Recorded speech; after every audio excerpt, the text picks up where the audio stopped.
The last call. The bar was empty, except for the bartender and the lone patron hunched over the farthest stool. Raindrops raced down a large window next to the bar counter, and the neon sign outside flickered, casting sickly red and blue shadows across the floor. It was nearly 2 a.m. Time for the last call. The bartender wiped down the counter and glanced at the clock. He cleared his throat. "Last call," he said, voice echoing in the empty bar.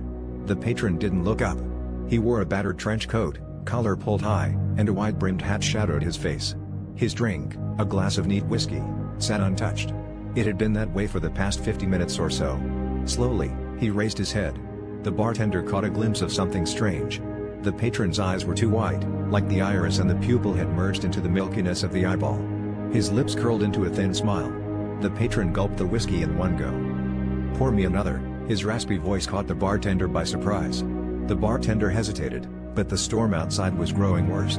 He poured another whiskey, hands trembling. The patron's smile widened, revealing teeth that seemed too sharp. "Quiet night," the patron said, swirling the amber liquid. "Work must be fun, isn't it? Meeting all sorts of people."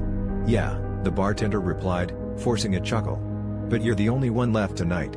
The patron leaned in, his hat casting a deeper shadow. "Not quite," he whispered. Cold sweat ran down the bartender's nape.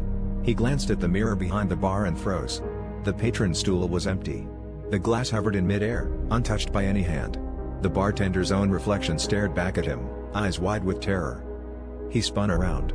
The patron was still there, smiling, but now his features seemed to shift and blur, as if he were made of smoke and memory.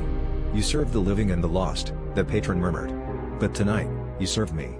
The lights flickered. The storm howled. The bartender tried to scream, but the sound died in his throat as the shadows closed in, swallowing him whole. When the sun rose, the bar was empty. Only a single glass sat on the counter, filled with whiskey and the faintest trace of a smile.